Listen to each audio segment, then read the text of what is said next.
12 de julio de 1994. El silencio sepulta la inmensa fábrica de barajas en Madrid. El último camión Pegaso Troner avanza lentamente por la línea de montaje, pero no hay destellos de cámaras ni celebraciones. Solo están las lágrimas silenciosas de miles de trabajadores veteranos. Hombres con las manos manchadas de grasa que observan cómo el trabajo de toda su vida se apaga para siempre. Era mucho más que una simple marca. Pegaso, el caballo alado, fue el orgullo de una nación entera. El gigante nacido de las cenizas que motorizó a una España rota. El titán industrial que llegó a construir el legendario superdeportivo Z102 para humillar a la mismísima Ferrari y dominar las carreteras europeas.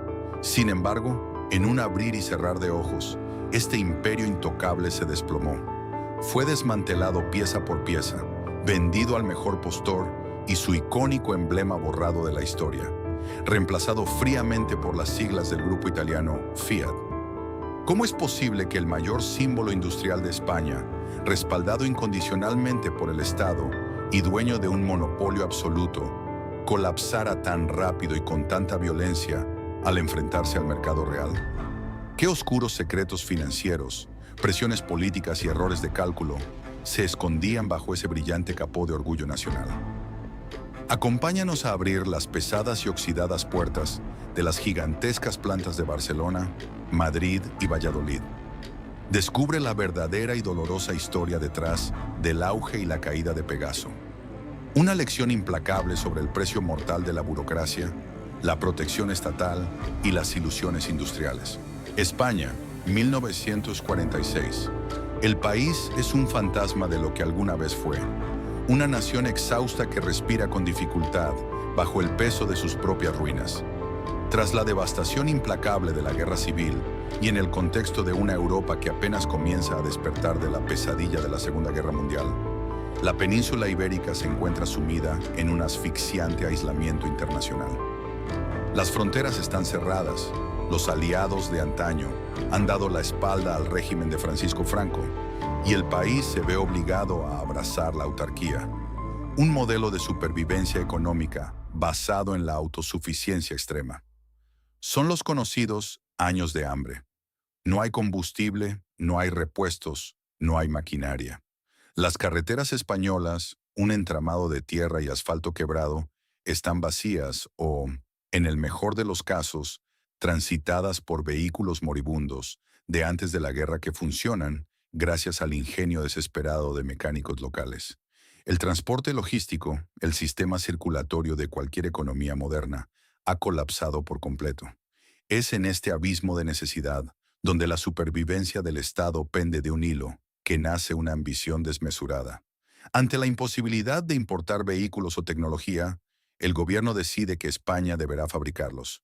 En 1941 se había fundado el Instituto Nacional de Industria, INI, un gigantesco holding estatal concebido por Juan Antonio Suances, con un propósito claro: levantar una industria pesada nacional desde cero, sin importar el costo económico. El INI no respondía a las leyes del libre mercado, sino a las órdenes directas del Estado. Y su proyecto estrella, la piedra angular de esta utopía industrial, tomaría forma en octubre de 1946 con la creación de ENASA, la Empresa Nacional de Autocamiones S.A. Sin embargo, ENASA no nació de la nada. El Estado, necesitado de infraestructura inmediata, expropió lo que quedaba de una de las leyendas más grandes de la automoción mundial, la mítica fábrica de Hispano-Suiza, en el barrio de La Sagrera, en Barcelona. Antes de la guerra, de esas mismas naves industriales salían vehículos de un lujo incomparable, joyas mecánicas que rivalizaban con Rolls-Royce y que eran conducidas por reyes y aristócratas de toda Europa. Ahora, en 1946, las instalaciones eran un eco melancólico de aquel esplendor. Las máquinas estaban obsoletas, el polvo cubría los talleres, y la moral de los pocos trabajadores que quedaban estaba mermada por la escasez diaria. Para transformar esta fábrica en el corazón del nuevo imperio industrial, el régimen necesitaba un líder. No buscaron a un burócrata ni a un militar, sino a una de las mentes más brillantes, excéntricas y audaces de la ingeniería europea. Wilfredo Ricard. Ricard era un barcelonés que había pasado los años de la Guerra Civil en Italia, trabajando como ingeniero jefe de proyectos especiales para Alfa Romeo. Allí, en la cuna del automovilismo deportivo, había diseñado motores de aviación y coches de carreras, llegando a tener legendarios enfrentamientos personales y profesionales con un joven Enzo Ferrari. Ricard era un hombre de gustos refinados que exigía que sus ingenieros trabajaran con zapatos impecables y batas blancas. Un esteta de la mecánica que concebía el motor como una obra de arte. Cuando el INI lo llamó para dirigir en NASA, le entregaron un cheque en blanco y un poder casi absoluto. Su misión era brutalmente simple, pero logísticamente imposible. Construir camiones pesados, fiables y potentes para reconstruir España. Aquí radicaba la inmensa tensión que marcaría los primeros años de Pegaso, el nombre comercial que Ricard eligió para sus vehículos, inspirado en el caballo alado de la mitología griega, símbolo de poder y ligereza, aunque omitió las alas en el logo para evitar conflictos con Mobil Oil. Por un lado estaba la mente visionaria de Ricard, que diseñaba en los tableros de dibujo motores diésel de inyección directa, bloques de aleación ligera y suspensiones independientes, tecnologías que estaban años por delante de lo que hacían otros fabricantes europeos. Por otro lado, estaba la cruda, sucia y desesperante realidad de la España de 1946. Ricard quería construir naves espaciales en un país que no sabía cómo hacer buen acero. La calidad de los metales disponibles era tan paupérrima que los bloques de los motores se agrietaban durante las primeras pruebas. Los ingenieros de la Sagrera tenían que realizar auténticos milagros alquímicos para purificar las aleaciones. Peor aún era la falta de energía. Las restricciones, los cortes de luz diarios impuestos por el gobierno debido a la falta de carbón y agua en los embalses, paralizaban las líneas de montaje durante horas. Los obreros tenían que trabajar de madrugada, cuando el suministro eléctrico regresaba brevemente, soportando el frío calador en naves industriales sin calefacción, iluminados por bombillas parpadeantes. Era un choque violento entre la ambición política, la genialidad técnica y la miseria material. El Estado estaba financiando un espejismo, la ilusión de que un país empobrecido podía saltarse décadas de desarrollo natural a través de la inyección masiva de dinero público y la voluntad de un solo hombre. Pero contra todo pronóstico lógico, el milagro ocurrió. Del barro, las piezas defectuosas y la oscuridad, surgió el Pegaso primero, apodado cariñosamente Mofletes, por la forma redondeada de su cabina. Un camión que, aunque basado en antiguos diseños de Hispano-Suiza, fue refinado por el equipo de Ricard para soportar las infernales carreteras españolas. Cuando los primeros mofletes salieron de la Sagrera, su rugido rompió el silencio de un país deprimido. No eran solo camiones, eran bestias de carga enviadas por el Estado para arrastrar a España fuera del abismo. ENASA había nacido, el gobierno celebraba su victoria técnica y Wilfredo Ricard contemplaba el horizonte. La base del imperio estaba construida, y ahora el ingeniero soñaba con demostrar al mundo que España no solo podía sobrevivir, sino deslumbrar. El caballo alado estaba a punto de tomar vuelo hacia una época de oro tan gloriosa como financieramente insostenible. A medida que la década de 1950 despuntaba, España comenzaba a sacudirse tímidamente el polvo de la posguerra. El régimen franquista, buscando desesperadamente validación internacional y un lavado de cara ante las democracias occidentales, necesitaba símbolos de progreso. ENASA, que ya había demostrado que podía fabricar camiones robustos en condiciones adversas con el modelo Mofletes, estaba a punto de recibir una misión que desafiaba toda lógica económica, pero que encajaba perfectamente con la megalomanía de la época. Wilfredo Ricard, el genio indomable al frente de la compañía, no se conformaba con fabricar simples herramientas de trabajo. Quería demostrarle al mundo, y en especial a sus antiguos rivales en Italia, que la ingeniería española podía sentarse en la misma mesa que los dioses del Olimpo automovilístico. De este ego herido y de la necesidad de propaganda estatal, nació uno de los proyectos más extraordinarios e irracionales de la historia industrial europea, el Pegaso Seda 102. No era simplemente un automóvil, Era un grito de desafío envuelto en carrocerías de aluminio moldeadas a mano. Presentado por primera vez en el Salón del Automóvil de París en 1951, el ZY-102 dejó a la prensa internacional boquiabierta. ¿Cómo era posible que un país conocido por su atraso crónico, donde los campesinos aún araban con mulas y las carreteras eran caminos de cabras, estuviera presentando un superdeportivo equipado con un motor V8 de aleación ligera, 4 árboles de levas, lubricación por cárter seco y una caja de cambios en el eje trasero? El CDN Santo Dodón era una obra maestra absoluta de la ingeniería, un hiperdeportivo de su tiempo capaz de alcanzar los 240 kilómetros por hora. Ricard había diseñado un vehículo tan avanzado que hacía parecer anticuados a los modelos contemporáneos de Ferrari, Aston Martin y Jaguar. Durante unos años gloriosos, los coches de Pegaso compitieron en Le Mans, en la mítica carrera panamericana de México, y batieron récords mundiales de velocidad en las autopistas belgas. Era el apogeo del prestigio. El caballo alado sobre el capó se convirtió en sinónimo del lujo extremo, adquirido por reyes, dictadores y magnates.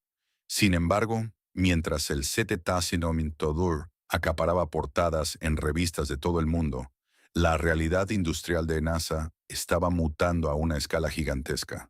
Las antiguas y venerables instalaciones de Hispano-Suiza en Barcelona ya no daban más de sí. El gobierno central, en su afán por centralizar el poder económico y crear un núcleo industrial fuerte en la capital, ordenó la construcción de una planta colosal. En 1955, en un inmenso páramo a las afueras de Madrid, se inauguró la gigantesca fábrica de Barajas. Barajas no era solo una fábrica, era una ciudad industrial autosuficiente, un monumento de hormigón, acero y cristal diseñado para inspirar asombro. Con naves inmensas iluminadas por luz natural, cadenas de montaje modernas y laboratorios de pruebas vanguardistas, las instalaciones empequeñecían cualquier cosa vista antes en España. Trabajar en Pegaso se convirtió en un privilegio absoluto. Los obreros de Barajas formaban parte de una verdadera aristocracia laboral.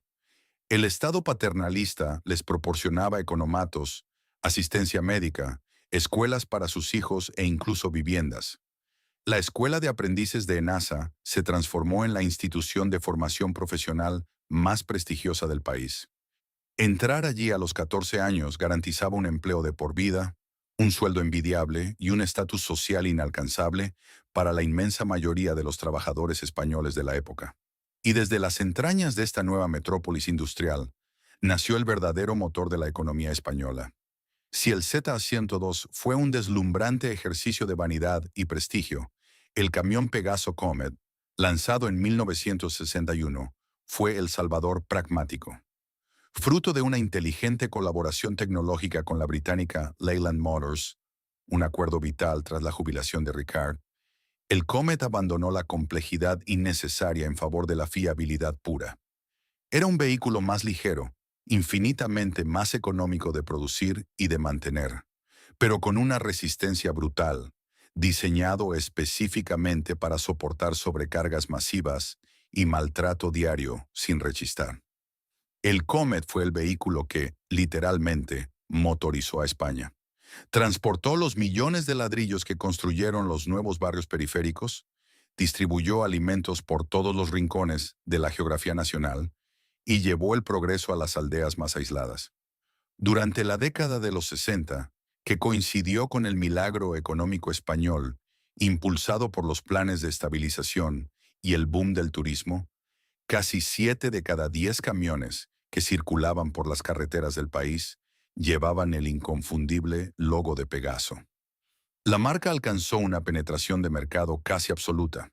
ENASA era un coloso intocable que dominaba la tierra, facturaba cifras astronómicas y daba empleo directo e indirecto a decenas de miles de familias. Pero este brillo cegador ocultaba una oscuridad silenciosa que ya comenzaba a devorar los cimientos de la empresa. El éxito desmedido de los años 50 y 60 fue en gran medida un espejismo creado por un proteccionismo feroz. La verdad incómoda que nadie en el Instituto Nacional de Industria, INI, quería admitir en voz alta era que el legendario Pegaso Z-102 había sido un agujero negro financiero colosal. Se fabricaron apenas 86 unidades, y cada una de ellas se vendió a una pérdida masiva, subsidiada silenciosamente con el dinero de los contribuyentes. Fue una campaña de marketing extraordinariamente cara, que la empresa absorbió sin parpadear. Más peligroso aún era el efecto letal del monopolio sobre la cultura corporativa de ENASA. Al estar protegida por aranceles a la importación prohibitivos que impedían la entrada de competidores extranjeros de peso, como Volvo, Scania o Mercedes-Benz, Pegaso nunca aprendió a competir en el mundo real. No importaba cuánto costara producir un chasis, ni cuánta burocracia inútil se acumulara en los pasillos de las lujosas oficinas de Madrid.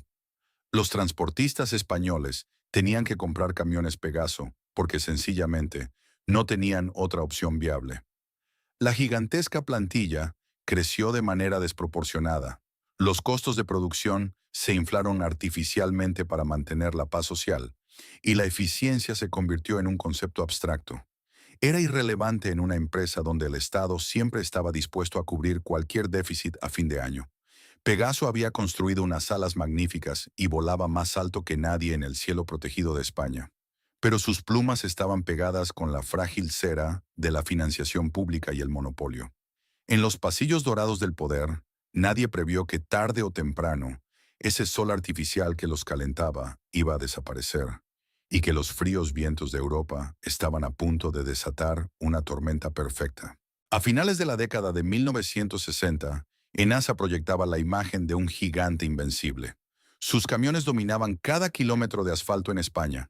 Sus fábricas operaban a pleno rendimiento y su nombre era un emblema incuestionable del orgullo nacional. Sin embargo, detrás de las majestuosas puertas de la fábrica de Barajas y de los elegantes despachos en el centro de Madrid, se estaba gestando una arquitectura corporativa monstruosa. Pegaso estaba dejando de ser una empresa de automoción para convertirse, a todos los efectos, en un ministerio en la sombra. El Instituto Nacional de Industria, INI, el holding estatal dueño y señor absoluto de la compañía, no medía el éxito de ENASA a través de la rentabilidad, los márgenes de beneficio o la innovación tecnológica sostenible. Para los jerarcas del régimen franquista, la misión principal de Pegaso era otra mucho más política: garantizar el empleo masivo, proyectar poder industrial y, sobre todo, mantener la paz social. Esta filosofía proteccionista desencadenó una expansión descontrolada que sembró las semillas del desastre. El hito que marcó este crecimiento desmesurado ocurrió en 1968, cuando el INI forzó a ENASA a absorber a SABA, Sociedad Anónima de Vehículos Automóviles, un fabricante de vehículos industriales ligeros y furgonetas con sede en Valladolid. Sobre el papel, la operación tenía sentido. Pegaso dominaba el mercado de los vehículos pesados y SABA el de los ligeros. Juntos formarían un conglomerado capaz de cubrir todas las necesidades del transporte. Pero en la práctica, la absorción fue una pesadilla logística y financiera. ENASA heredó de golpe unas instalaciones anticuadas en Valladolid, una línea de productos que necesitaba una modernización urgente y, lo más crítico, una plantilla de miles de trabajadores que se sumaba a los ya masivos ejércitos laborales de Madrid y Barcelona. La plantilla total de la empresa se hinchó hasta superar los 10.000 empleados directos. Manejar una fuerza laboral de esa magnitud requería una gestión ágil, pero el INI impuso exactamente lo contrario. La estructura directiva de Pegaso se llenó de burócratas, militares retirados y cargos políticos de confianza, que poco o nada sabían de ingeniería mecánica o de estrategias comerciales. Los pasillos de la sede central se convirtieron en un laberinto de burocracia donde cualquier decisión, por mínima que fuera, debía pasar por interminables comités. Si un ingeniero en la Sagrera proponía una modificación para mejorar el rendimiento de un cigüeñal, la aprobación podía tardar meses, ahogada en papeleo oficial. El sistema era tan gigantesco y rígido que había perdido por completo la conexión con la realidad de los costes. Fabricar un camión Pegaso costaba significativamente más que ensamblar un vehículo equivalente en Alemania o Suecia. La cadena de suministro era ineficiente y el exceso de personal en las líneas de montaje era evidente. Pero nada de eso importaba en aquel momento. El mercado interno seguía blindado por altos aranceles que impedían la entrada de la competencia extranjera. Mientras los transportistas españoles estuvieran obligados a comprar Pegaso, el INI seguiría inyectando dinero público para cubrir los crecientes déficits operativos a final de año. La empresa se había convertido en un gigante con pies de barro, adicto a las subvenciones y ciego ante sus propias ineficiencias. El espejismo del crecimiento infinito comenzó a resquebrajarse violentamente con la llegada de la década de 1970. España entró en una fase de profunda turbulencia política y económica. El régimen de Franco daba sus últimos suspiros y el país entero se preparaba para una transición plagada de incertidumbres. A nivel global, la crisis del petróleo de 1973 hizo saltar por los aires los cimientos de la economía mundial. La inflación en España se disparó a niveles de 2 dígitos, multiplicando de la noche a la mañana el coste del acero, del aluminio, de la electricidad y de los componentes básicos que ENASA necesitaba desesperadamente para mantener sus líneas de montaje en movimiento. Fue entonces cuando la olla a presión estalló desde dentro. El pacto no escrito de empleo de por vida a cambio de docilidad que había mantenido la paz social en las fábricas de Pegaso se rompió. Los salarios de los obreros, devorados por una inflación galopante, ya no alcanzaban para cubrir el coste de la vida. Las líneas de montaje, antes un ejemplo de disciplina casi militar, se transformaron en hervideros de agitación sindical clandestina. Comisiones obreras y otros sindicatos no legalizados ganaron una fuerza imparable en las plantas de La Sagrera, Barajas y Valladolid. Comenzaron las huelgas. Al principio eran paros esporádicos, pero pronto se convirtieron en huelgas salvajes que paralizaban la producción durante días. Los enfrentamientos entre los trabajadores y las fuerzas de seguridad del Estado en los alrededores de las fábricas se volvieron una imagen habitual. Cada día que las cadenas de montaje se detenían, ENASA perdía millones de pesetas, agravando un agujero financiero que ya era colosal. En las altas esferas de la compañía, se desató una guerra civil silenciosa pero brutal. Por un lado, estaban los técnicos, los ingenieros y los nuevos directores financieros, que veían los balances y comprendían la gravedad de la situación. Sabían que, para salvar a Pegaso, era imperativo aplicar una cirugía radical. Había que cerrar instalaciones redundantes, modernizar los procesos productivos, despedir a miles de trabajadores excedentes e invertir masivamente en investigación y desarrollo, I+D, para crear motores que consumieran menos combustible. Por otro lado, estaban los políticos del INI y los ministerios del gobierno. Para ellos, aplicar recortes en Pegaso era un suicidio político inaceptable. En un país que atravesaba una transición democrática frágil y volátil, anunciar despidos masivos en la empresa estatal más emblemática podía desatar disturbios incontrolables. La orden que bajaba desde los despachos ministeriales era tajante. En Pegaso no se despide a nadie. Esta parálisis institucional sentenció el futuro de la empresa. Atrapada entre una fuerza laboral movilizada que exigía, con justicia, mejoras salariales y un gobierno que se negaba a permitir una reestructuración empresarial, ENASA quedó inmovilizada.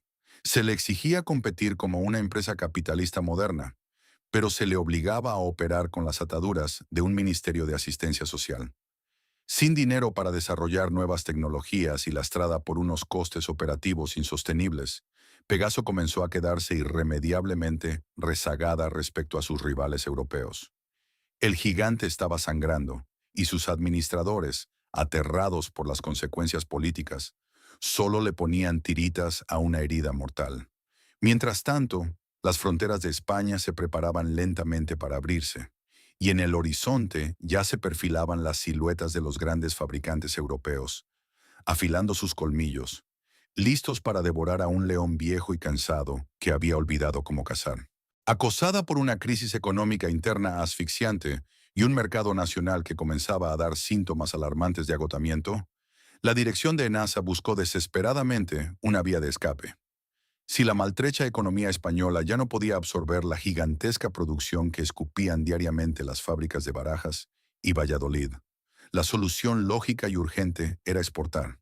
Sin embargo, para una empresa que había vivido durante décadas cómodamente bajo el manto protector del monopolio estatal, Enfrentarse al despiadado libre mercado internacional era un salto al vacío para el que no estaba en absoluto preparada. En lugar de someterse a una reestructuración profunda, reducir costes o rediseñar sus camiones para hacerlos más competitivos frente a los titanes europeos, Pegaso optó por el camino de menor resistencia: utilizar la diplomacia de Estado para forzar ventas en mercados cautivos de países en vías de desarrollo. A finales de los años 70, el gobierno español utilizó toda su influencia geopolítica para negociar contratos de exportación masivos e inyectar oxígeno artificial a su empresa bandera. De pronto, los pesados camiones del caballo alado cruzaron el Océano Atlántico para desembarcar en la Cuba de Fidel Castro y surcaron el Mediterráneo para dominar las carreteras en el Egipto de Anwar el-Sadat. Sobre el brillante papel de las memorias corporativas, los números parecían deslumbrantes. Los balances de ENASA mostraban un repunte espectacular y milagroso en las exportaciones. Miles de camiones Pegaso, autobuses urbanos y vehículos especiales salían en tromba de los puertos de Barcelona y Valencia. A esto se sumó un oportuno salvavidas militar. La División de Defensa de Pegaso había diseñado y comenzado a fabricar el BMR, blindado medio sobre ruedas, para el ejército español. Este vehículo de transporte de tropas demostró ser un producto excepcionalmente bueno y encontró ávidos compradores en el extranjero, incluyendo Arabia Saudí y el propio gobierno egipcio. Durante un breve y embriagador espejismo, pareció que ENASA había encontrado por fin la fórmula mágica para sobrevivir y justificar su gigantesco tamaño. Los políticos en Madrid exhibían los contratos internacionales como trofeos de caza, argumentando con orgullo que Pegaso se había transformado en una verdadera multinacional capaz de conquistar el mundo. Pero este aparente éxito escondía una ilusión óptica monumental. Las masivas ventas internacionales no se basaban en una superioridad tecnológica, en la eficiencia del consumo de combustible de sus motores, ni en una sólida red de asistencia técnica global. Se sustentaban única y exclusivamente en créditos blandos y financiación de alto riesgo concedida por el propio Estado español a países con economías extremadamente frágiles y gobiernos inestables. ENASA estaba facturando miles de camiones, sí, pero lo hacía asumiendo un riesgo financiero tóxico que ninguna empresa privada en el mundo habría aceptado. Estaban caminando sobre un campo minado, convencidos de que estaban en un jardín de rosas. La burbuja de las exportaciones diplomáticas no tardó en estallar, y lo hizo con una violencia devastadora que sacudió los cimientos de la empresa.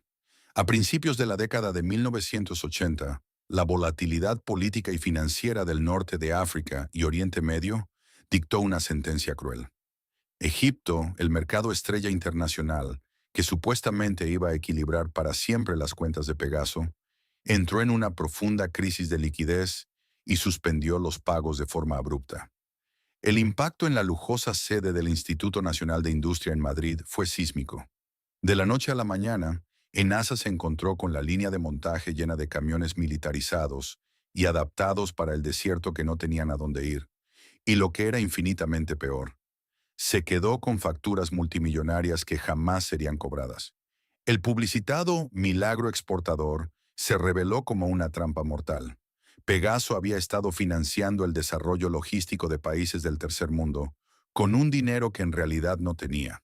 Y ahora el colosal agujero negro en su tesorería amenazaba con devorar y hundir a la compañía entera. Este colapso comercial y diplomático desnudó, con brutal crudeza, la triste realidad tecnológica de la empresa.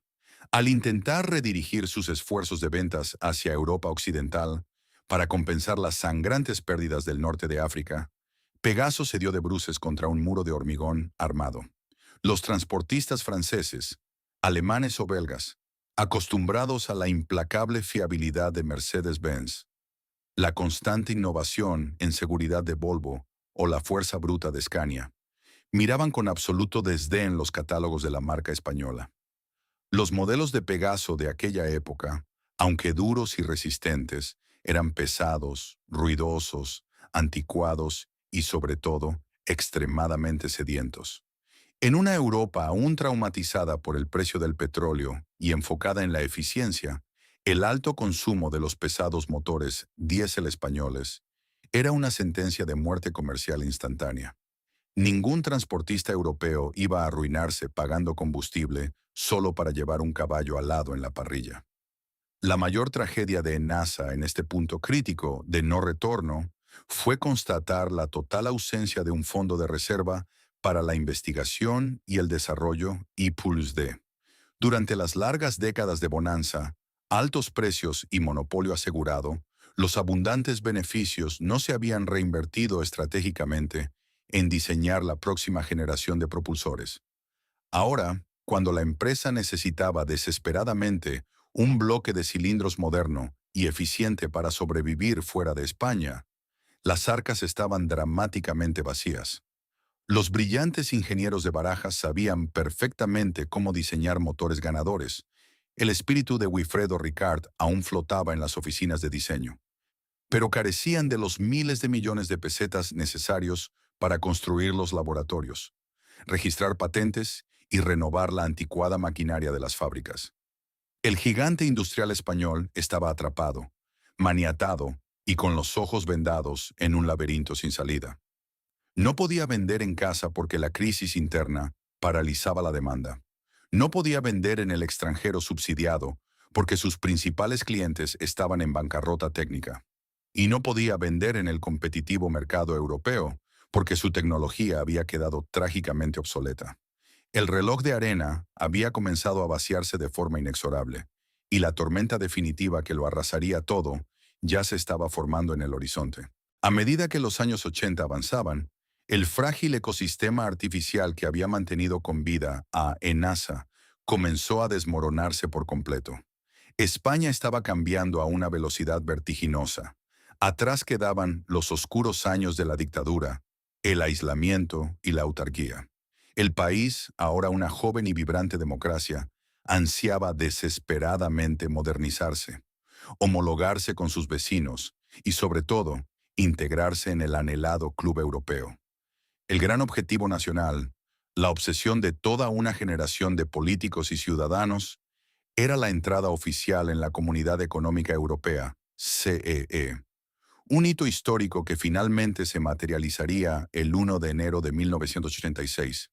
Para la inmensa mayoría de los españoles, la entrada en Europa significaba libertad, fondos de cohesión y un pasaporte a la modernidad.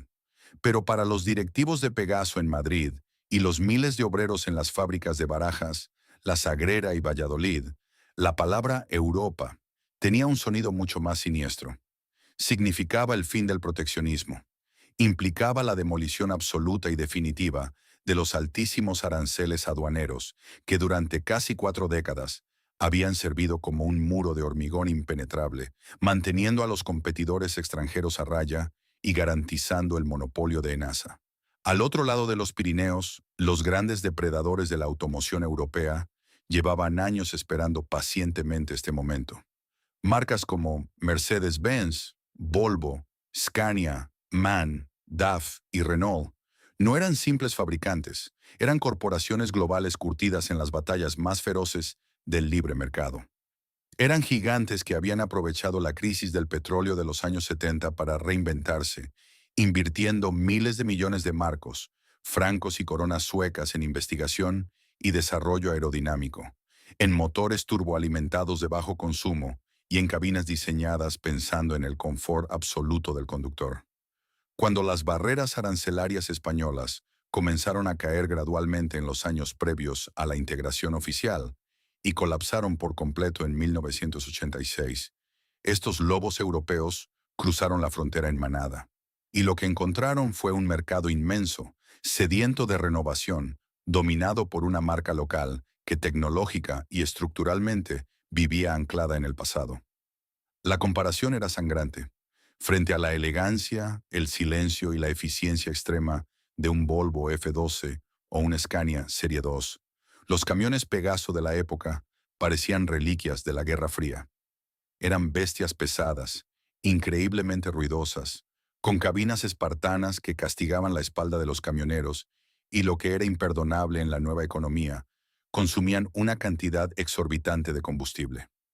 ENASA se había pasado años diseñando camiones para sobrevivir en los baches y caminos de tierra de la España de los 50, ignorando que Europa y las nuevas autopistas exigían velocidad, ahorro y precisión milimétrica. La tormenta perfecta había tocado tierra y Pegaso no tenía paraguas. El impacto de esta invasión europea en el mercado nacional fue inmediato, brutal y devastador. Por primera vez en la historia contemporánea de España, el transportista local, el dueño de una flota logística o el humilde camionero autónomo tenía verdadero poder de elección. Ya no estaban obligados a resignarse a los largos tiempos de entrega, la tecnología obsoleta o el servicio técnico burocratizado de la marca estatal. Podían entrar en un concesionario moderno y comprar un camión alemán o sueco a un precio competitivo. La lealtad patriótica hacia el caballo alado se evaporó de la noche a la mañana cuando chocó contra la fría e implacable matemática de los balances comerciales. Un motor eficiente que ahorraba litros de diésel en cada viaje entre Madrid y Barcelona pagaba el camión por sí solo. Las listas de ventas de Pegaso, que durante décadas habían mostrado líneas ascendentes casi verticales, entraron en una caída libre aterradora. La cuota de mercado de ENASA, que en su época dorada rozaba un monopolio absoluto, se desplomó sin frenos frente a la embestida de los importadores. El pánico se apoderó de las fábricas. En las inmensas naves de Barajas y Valladolid, el ensordecedor ruido de las cadenas de montaje comenzó a silenciarse de forma intermitente. Los grandes patios de almacenamiento, antes dinámicos centros de distribución, se convirtieron en inmensos y deprimentes cementerios de metal, donde miles de camiones recién fabricados se oxidaban bajo el sol, sin compradores a la vista. El fantasma del desempleo masivo, un tabú absoluto en la empresa durante el franquismo, comenzó a recorrer los pasillos, helando la sangre de los trabajadores, que de repente comprendieron que su estatus de aristocracia laboral, intocable, era una ilusión a punto de desvanecerse. Para empeorar una situación ya de por sí catastrófica, llegó el golpe de gracia institucional desde Bruselas. Las estrictas normativas de la Comunidad Económica Europea prohibían terminantemente los subsidios estatales incondicionales que distorsionaran la libre competencia. El Instituto Nacional de Industria, INI, que año tras año había actuado como un cajero automático infinito, cubriendo los gigantescos agujeros negros financieros de Pegaso para mantener la paz social, recibió una orden fulminante. Se acabó el dinero gratis. El gobierno español, liderado ahora por tecnócratas socialistas desesperados por demostrar su ortodoxia económica y su compromiso inquebrantable con el proyecto europeo, se vio obligado a cerrar el grifo de los fondos públicos. De repente, ENASA fue arrojada al foso de los leones, desnuda, cargando con una deuda asfixiante, una plantilla sobredimensionada, fábricas ineficientes y sin el escudo protector del Estado. La empresa bandera de la industrialización española estaba técnicamente en quiebra, y en los despachos más altos del Ministerio de Industria, los políticos comenzaron a susurrar lo impensable. Pegaso ya no era un orgullo nacional. Era un problema tóxico, un paciente terminal al que había que buscarle un comprador extranjero antes de que su agonía arrastrara consigo las cuentas del Estado. La cuenta atrás para la venta del caballo alado había comenzado. El reloj avanzaba implacable y cada tic-tac resonaba como un martillazo fúnebre en los despachos de la alta dirección de ENASA. Tras el impacto devastador de la apertura de fronteras y el cese fulminante de los subsidios estatales ilimitados, la cruda realidad se impuso con una violencia inusitada. Pegaso era un galeón agujereado hundiéndose en medio de un océano infestado de tiburones europeos. La cúpula directiva comprendió, con una mezcla de pánico frío y resignación, que la supervivencia en solitario era matemática y tecnológicamente imposible. Carecían del capital, la base de investigación y el tiempo material para desarrollar una nueva generación de vehículos desde cero. La única salida para evitar el colapso absoluto era encontrar un salvavidas internacional, un socio dispuesto a inyectar músculo financiero y compartir los asfixiantes costes de desarrollo. Así comenzó una década febril marcada por viajes relámpago, negociaciones secretas y apretones de manos dictados por la más pura desesperación. El primer intento de salvación fue un espejismo monumental que prometía convertirse en la alianza industrial del siglo. A finales de 1979, los ejecutivos españoles miraron hacia el otro lado del Atlántico y firmaron un acuerdo histórico con International Harvester, un coloso estadounidense de la maquinaria y los vehículos industriales que buscaba agresivamente una puerta de entrada al mercado europeo. Sobre el papel, el plan era una obra maestra estratégica. Los americanos aportarían su avanzada tecnología de motores diésel de última generación, mientras que NASA ofrecería sus gigantescas instalaciones y su posición privilegiada en el sur de Europa. El acuerdo estipulaba la construcción inmediata de una inmensa y ultramoderna fábrica de motores. Las excavadoras comenzaron a remover la tierra. Los planos se firmaron y la esperanza volvió a iluminar los sombríos pasillos de Barajas. Pero la alegría fue trágicamente efímera. Lo que los directivos españoles no sabían, o no quisieron ver, era que International Harvester era un gigante con pies de barro, corroído internamente por deudas tóxicas, huelgas salvajes y una inminente bancarrota en Estados Unidos. En 1982, acorralada por sus propios fantasmas financieros, la corporación americana rompió el acuerdo de forma unilateral y huyó de España de la noche a la mañana. ENASA se quedó completamente sola y humillada, con los cimientos de una fábrica a medio construir, una penalización económica ridícula que apenas cubría los daños legales, y, lo más grave, un retraso tecnológico de 3 años que resultaría letal para su competitividad. Habían apostado todo su futuro a una carta perdedora. Sumida en un estado de pánico institucional, la dirección de Pegaso dio un paso aún más errático y cuestionable. En 1983, en un intento desesperado por demostrar vitalidad al mercado y ganar cuota en el extranjero de forma artificial, ENASA adquirió Seddon Atkinson, un histórico fabricante de camiones británico que, irónicamente, atravesaba una crisis financiera casi idéntica a la de la propia marca española. Fue un movimiento que desafiaba cualquier lógica empresarial básica. El abrazo trágico de 2 enfermos terminales en una sala de urgencias, esperando que, al juntarse, milagrosamente surgiera la salud. La compra no aportó ninguna sinergia tecnológica real, no abrió nuevos mercados sólidos y, por el contrario, añadió una pesada carga administrativa y financiera adicional a la ya exhausta y sangrante tesorería del Instituto Nacional de Industria. Con el agua al cuello, las arcas vacías y las opciones agotándose rápidamente, Pegaso encontró finalmente un resquicio de pragmatismo en Holanda. DAF, otro fabricante europeo que también sufría enormemente para competir en solitario contra titanes hiperfinanciados como Mercedes-Benz o Volvo, propuso una solución lógica de supervivencia. En 1984, ambas compañías dejaron de lado el orgullo y formaron una joint venture llamada Captech, Cabin Technology. El objetivo era simple pero vital: compartir a partes iguales los astronómicos costes de diseño, aerodinámica y desarrollo de una cabina completamente nueva y moderna, que luego cada marca equiparía de forma independiente con sus propios motores, chasis y logotipos. De este matrimonio de conveniencia, nacido de la pura necesidad, surgió el canto del cisne de la ingeniería española, el majestuoso Pegaso Troner.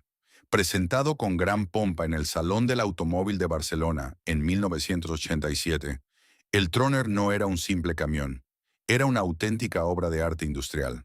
Su cabina, magistralmente esculpida por el legendario diseñador italiano Giorgetto Giugiaro, destilaba modernidad, amplitud y un nivel de confort jamás visto en un vehículo comercial nacional.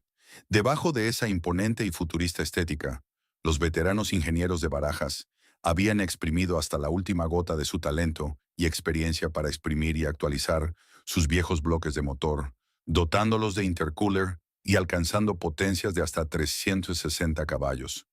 El caballo alado volvía a rugir con fuerza, con orgullo, presentando una estampa que por fin podía mirar de tú a tú, sin complejos, a cualquier rival en las autopistas europeas. Cuando los primeros modelos del Troner salieron de la línea de montaje, Una ola de euforia contagiosa y genuina recorrió las fábricas. Los trabajadores, que llevaban años soportando estoicamente el estigma de ensamblar camiones pesados y obsoletos frente a la burla de los importadores, acariciaban el acero pulido de los nuevos vehículos con lágrimas de pura emoción. Creían, con todo su corazón y sus manos manchadas de grasa, que esta espectacular máquina era el arma definitiva que los salvaría del abismo y devolvería a Enasa la gloria arrebatada. Y de hecho, el Troner fue aclamado de forma unánime por la prensa especializada, ganó prestigiosos premios y demostró ser un vehículo excepcional en la carretera. Pero la tragedia histórica del Pegaso Troner fue su propia línea temporal. Llegó tarde, agónicamente tarde. Aunque el camión era brillante, la hemorragia interna de la corporación ya era clínicamente irreversible. Las deudas colosales acumuladas por los fracasos internacionales anteriores, la desastrosa e inútil aventura británica y la caída en picado de las ventas durante el lustro anterior habían creado un agujero negro financiero que ninguna máquina, por perfecta que fuera, podía rellenar. Para triunfar, el Troner requería una red de ventas y postventa europea agresiva y una capacidad de financiación para el cliente que NASA simplemente ya no poseía. En los fríos y calculadores despachos ministeriales en Madrid, los números hablaban mucho más alto que los sentimientos, el orgullo nacional o la calidad del diseño de Giugiaro. El Instituto Nacional de Industria miró el balance de la compañía, reconoció la excelencia técnica del nuevo camión, pero llegó a una conclusión gélida y definitiva. Enasa seguía perdiendo millones de pesetas cada mes y el Estado español no estaba dispuesto a quemar ni un céntimo público más. El Troner no iba a ser el salvador de Pegaso.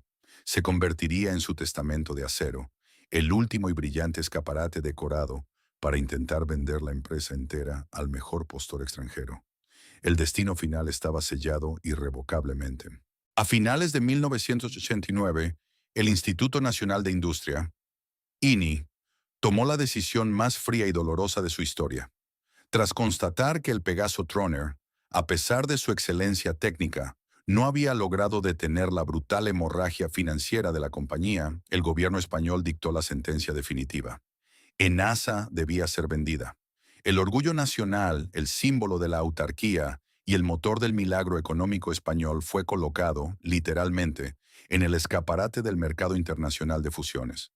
Para los miles de trabajadores en las fábricas de Barajas, La Sagrera y Valladolid, la noticia cayó como un jarro de agua helada. Su empresa, que una vez fue el buque insignia de la soberanía estatal, iba a ser subastada al mejor postor extranjero. La puesta en venta de Pegaso desató una guerra comercial frenética entre los grandes titanes de la automoción europea. Enasa, aunque financieramente arruinada, poseía un tesoro incalculable, una inmensa red de concesionarios, fábricas estratégicamente ubicadas en el sur de Europa y una cuota de mercado en España que, aunque mermada, seguía siendo suculenta. DAF, Volvo, Mercedes-Benz e Iveco, la división de vehículos industriales del todopoderoso grupo Fiat italiano, comenzaron a merodear como tiburones alrededor de un navío a la deriva. Sin embargo, fue el consorcio alemán MAN, respaldado por Daimler-Benz, quien presentó la oferta más sólida, estructurada y esperanzadora. A finales de 1989, se anunció a bombo y platillo que MAN adquiriría el 60% de Enasa, con una opción de compra sobre el resto en los años siguientes. Para la plantilla de Pegaso, este acuerdo era el mejor de los escenarios posibles dentro de la tragedia. La corporación alemana gozaba de un prestigio tecnológico inmenso, y lo más importante, su plan industrial prometía respetar la identidad de la marca Pegaso, mantener las líneas de montaje activas e integrar los modelos españoles dentro de su red global, aportando el músculo financiero que tanto se necesitaba. Se firmaron preacuerdos. Los directivos alemanes visitaron las instalaciones de Madrid y Barcelona, y un suspiro de alivio colectivo recorrió los pasillos de la empresa. Parecía que al menos el caballo alado sobreviviría con pasaporte germano. Pero el destino le tenía reservada a Pegaso una última y macabra broma burocrática. En marzo de 1990, apenas unas semanas antes de formalizar la compra definitiva, La Oficina Federal de Cárteles de Alemania Occidental, el temido Bundeskartellamt, intervino de forma fulminante, argumentando que la unión de MAN y Daimler-Benz para comprar ENASA crearía un monopolio inaceptable en el mercado alemán de vehículos comerciales. Las autoridades antimonopolio vetaron la operación. El acuerdo del siglo se desintegró en el aire. MAN se vio obligada a retirarse apresuradamente de España, dejando a Pegaso abandonada en el altar, más humillada, expuesta y vulnerable que nunca. El colapso del acuerdo con los alemanes desató el pánico absoluto en Madrid. El gobierno español, desesperado por deshacerse del pozo sin fondo, que era ENASA, se encontró con una empresa desangrándose a un ritmo de millones de pesetas diarios y sin un plan B viable. Fue en medio de este caos y esta debilidad extrema cuando Iveco, el brazo industrial del grupo Fiat, vio su oportunidad de oro y lanzó un ataque relámpago. A diferencia del acuerdo con MAN, Iveco no venía a forjar una alianza de iguales ni a preservar románticamente un legado. Venían a conquistar. En septiembre de 1990, Iveco compró el 60% de ENASA, adquiriendo el 40% restante poco después, por una suma que muchos consideraron un precio de saldo, asumiendo el Estado español gran parte de la deuda histórica de la compañía para hacerla atractiva. La operación fue aprobada rápidamente por Bruselas y Madrid, sellando el destino final del gigante español. La llegada de los ejecutivos italianos a las fábricas españolas fue un choque cultural y emocional devastador. Para Iveco, Pegaso no era un orgullo nacional, era un competidor al que acababan de absorber y sobre todo una plataforma para fabricar y vender sus propios camiones Fiat en la península ibérica. Los nuevos dueños impusieron inmediatamente un modelo de racionalización implacable. Los ambiciosos proyectos de investigación de Pegaso fueron cancelados en el acto. Las oficinas de diseño en España fueron despojadas de su poder, y todas las decisiones estratégicas comenzaron a dictarse fríamente desde Turín. El dolor de la asimilación fue profundo. Para los miles de hombres y mujeres que habían dedicado su vida entera a ENASA, que habían entrado en la escuela de aprendices siendo apenas unos niños, y que habían ayudado a construir el mítico Z-102 o el incansable Comet, la venta a Iveco fue vivida como una traición imperdonable. Se sintieron vendidos como mera mano de obra barata, despojados de su dignidad profesional y de su historia. Ya no eran los constructores del imperio industrial de España. De la noche a la mañana se habían convertido en empleados de una sucursal periférica de una multinacional italiana. El espíritu indomable de Wilfredo Ricard, la brillantez técnica de las plantas españolas y la herencia de hispano-suiza habían sido empaquetados y liquidados. Iveco tomó el control absoluto, y el caballo alado, antes símbolo de la soberanía de toda una nación, fue atado en corto, preparándose para el sacrificio final en el altar de la globalización. La transición no fue una integración, fue una conquista sistemática y calculada. Cuando los altos ejecutivos de Iveco desembarcaron en la sede central de ENASA en Madrid a finales de 1990, traían bajo el brazo un plan maestro diseñado en Turín que no dejaba espacio para la nostalgia. El mandato era absoluto: desmantelar la estructura corporativa española, eliminar cualquier duplicidad de costes y, lo más humillante para el orgullo nacional, borrar progresivamente la identidad del caballo alado para someter todo el aparato productivo ibérico a la maquinaria global del grupo Fiat. La época en la que Pegaso era una empresa soberana, capaz de dictar su propio destino, había terminado abruptamente. Ahora solo eran una filial periférica, un punto más en el mapa logístico de una multinacional italiana. El primer golpe, el más profundo y silencioso, se asestó en el corazón intelectual de la compañía: los departamentos de investigación y desarrollo. Durante décadas, a pesar de las penurias financieras, los ingenieros de Pegaso habían mantenido viva una chispa de genialidad heredada del legendario Wilfredo Ricard. Sin embargo, para Iveco, mantener un centro de diseño independiente en España era un despilfarro inaceptable.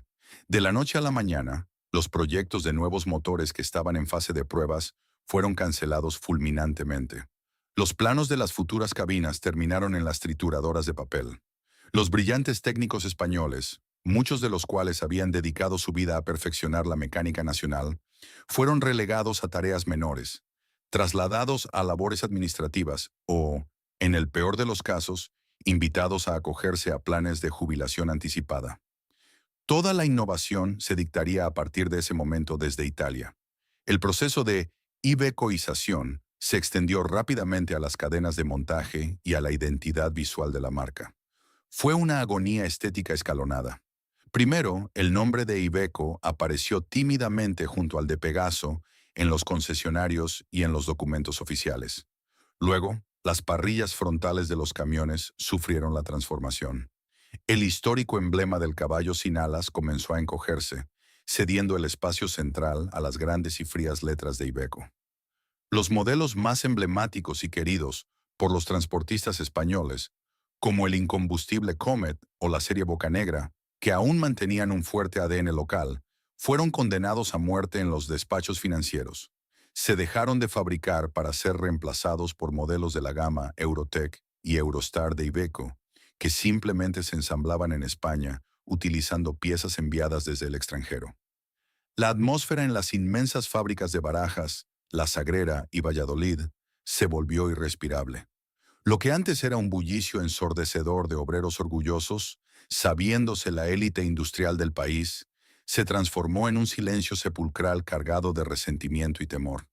Las asambleas sindicales, que en los años 70 hacían temblar a los ministros del régimen, ahora eran reuniones derrotistas donde se discutían indemnizaciones y despidos colectivos. Los trabajadores veían cómo la maquinaria pesada, pagada durante años con los impuestos de todos los españoles, era reubicada, vendida o achatarrada. La sensación generalizada no era la de haber sido salvados de la quiebra, sino la de haber sido saqueados por un invasor extranjero con la absoluta complicidad del gobierno español. El golpe final a la identidad técnica de la empresa fue la sentencia de muerte dictada contra el Pegaso Troner. Este camión, diseñado por Giugiaro y equipado con la última evolución de la mecánica española, era el vehículo más avanzado que ENASA había construido jamás. Iveco toleró su producción durante un breve periodo por simples compromisos comerciales previos, pero era evidente que el Troner representaba una amenaza interna para los propios modelos de la matriz italiana.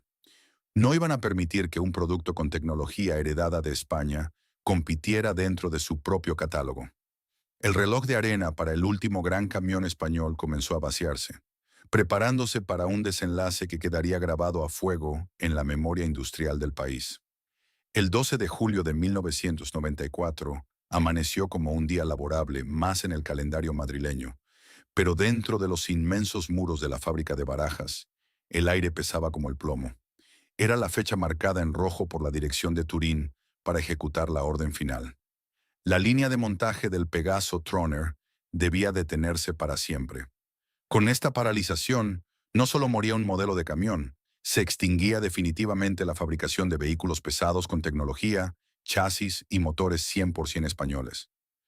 Era el cierre definitivo de un ciclo histórico que había comenzado 48 años atrás sobre las ruinas de Hispano-Suiza. A lo largo de aquella mañana lúgubre, la inmensa cadena de producción funcionó a un ritmo fúnebre. Miles de trabajadores abandonaron sus puestos en las naves adyacentes y se congregaron en silencio a los lados del pasillo central. Eran hombres y mujeres con el mono azul manchado de grasa, muchos de ellos con el pelo encanecido tras décadas de servicio. Habían entrado en ENASA cuando eran apenas unos adolescentes en la escuela de aprendices, creyendo que tenían la vida resuelta bajo el paraguas del Estado. Ahora miraban con los ojos vidriosos cómo el esqueleto de metal del último Troner iba cobrando forma estación tras estación, sabiendo que con cada tornillo que se apretaba, se desvanecía un pedazo de su propia existencia.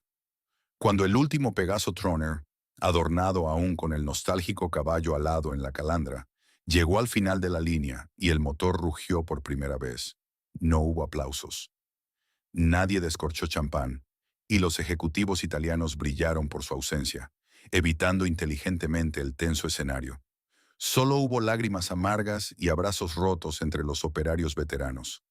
Algunos acariciaron la chapa fría del vehículo, como quien se despide de un familiar querido.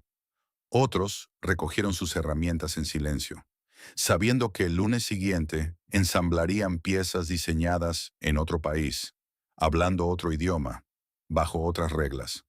Fue un funeral industrial en toda regla. El destino físico de las históricas instalaciones que conformaron el imperio Enasa fue el reflejo de la desmembración corporativa. En Barcelona, la mítica fábrica de la Sagrera, la cuna donde Wilfredo Ricard había soñado con doblegar a Ferrari con el Sedan 102, ya había sido desmantelada, sus terrenos vendidos para la especulación inmobiliaria y el desarrollo urbanístico previo a los Juegos Olímpicos. Las instalaciones de Zona Franca quedaron reducidas a una sombra de lo que fueron. Valladolid corrió una suerte similar, perdiendo toda su autonomía para convertirse en una simple planta de apoyo dentro de la inmensa red europea de Fiat.